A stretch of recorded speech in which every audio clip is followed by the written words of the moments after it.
your answers up there, and then we will begin.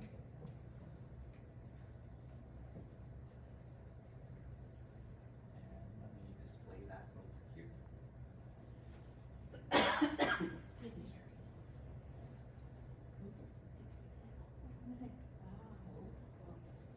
The results.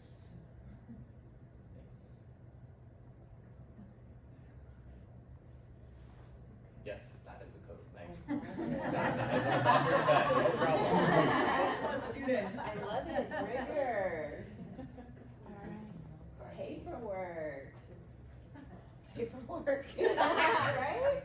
Unsupported. That is so cool.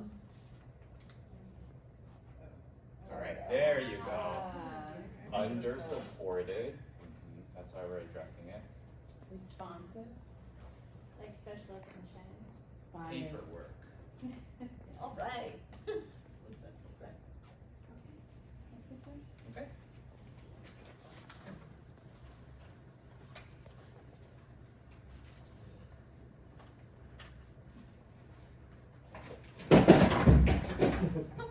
Peter, that is unacceptable. You throw things in my classroom. Go to the office, talk to the dean. Okay, bye. Oh my god. Peter was being so aggressive in class today. I know he comes from an urban household. Can you please just handle this in cost? I guess we're gonna have to have a meeting. We can't have students coming from aggressive families and have them in regular classrooms. For the safety of everyone. Yeah, it's really best for everyone if we have a meeting.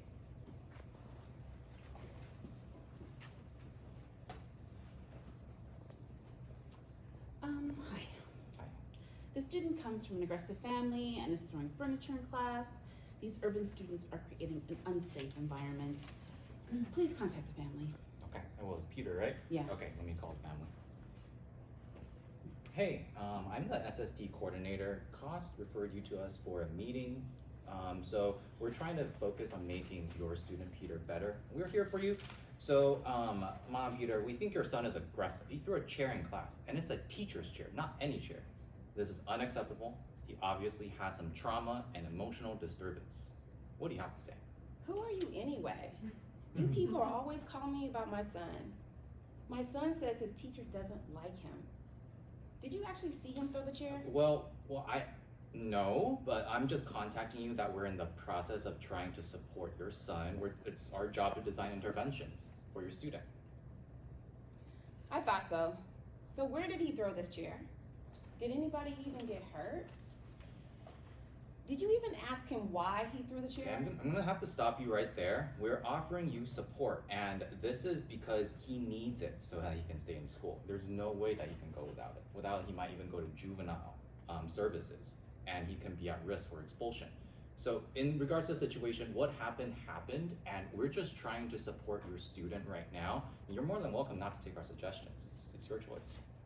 Well, I need him in class. I need him in school. So where do I sign? Hey, school psychologist. Yeah, this case seems pretty cut and dry. He comes from an aggressive home. Yeah, he was referred to cost. Dad an SST. Parent agreed to a full eval. Yeah, he's aggressive, showing lots of red flags for emotional disturbance. All right, bye.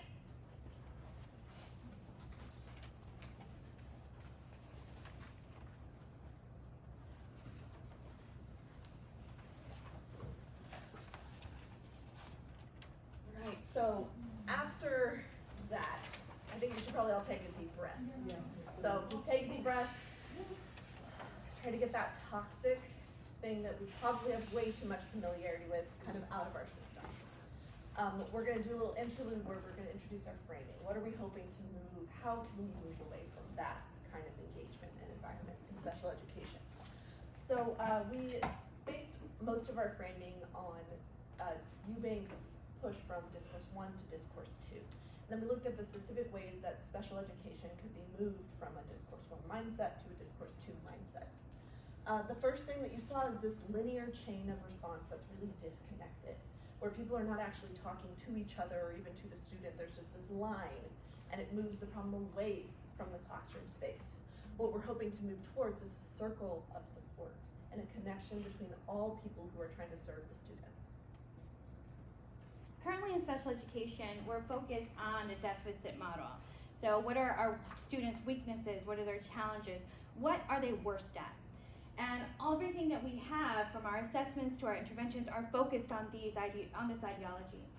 So if we move to discourse 2, where we look at it through an assets-based lens, where we identify their strengths and then utilize those strengths to support our students' challenges, then we can adapt and create flexible learning environments so everyone has access to a free and public education.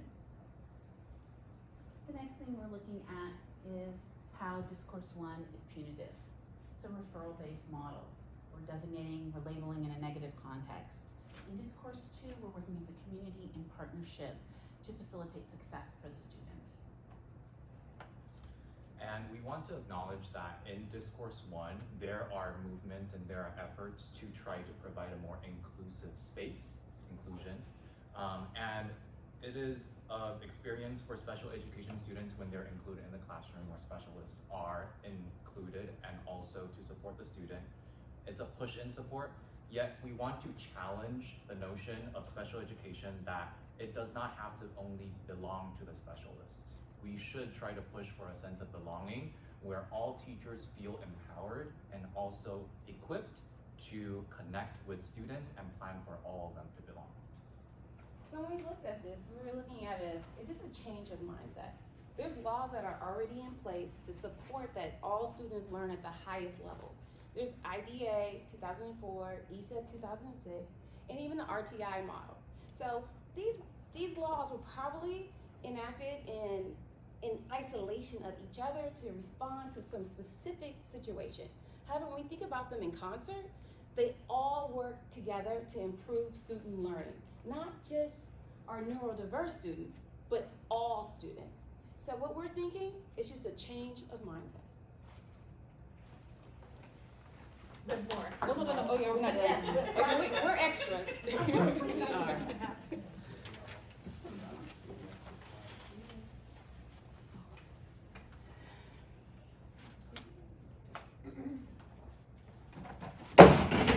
Peter, are you okay?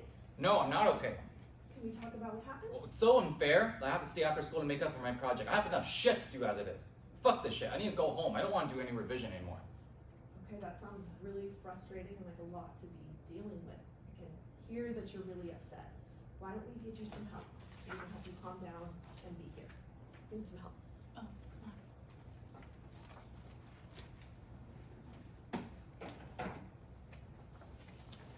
I want to thank you all for meeting here today. We've called this meeting to talk about how Peter is doing and what we can do as a community to support his family. Well, we just got evicted. And, you know, Peter used to have his own room, and now he doesn't have his own.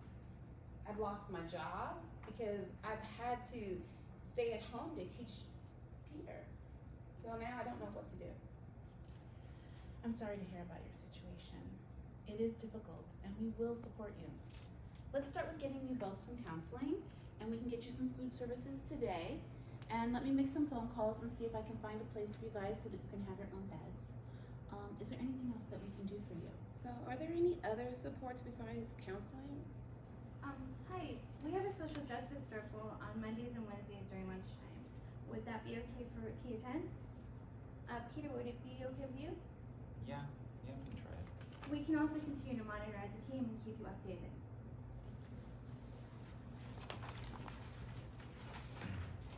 Hey, how are you doing?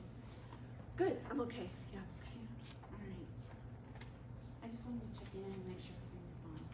Yeah, thank you so much for checking in. I really appreciate our process. It feels supportive, and I'm glad we're bringing in the family in partnership with us.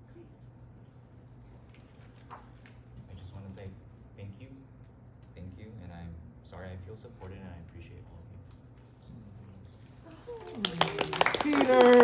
That was Peter, not Peter. You're such a good actor, Peter.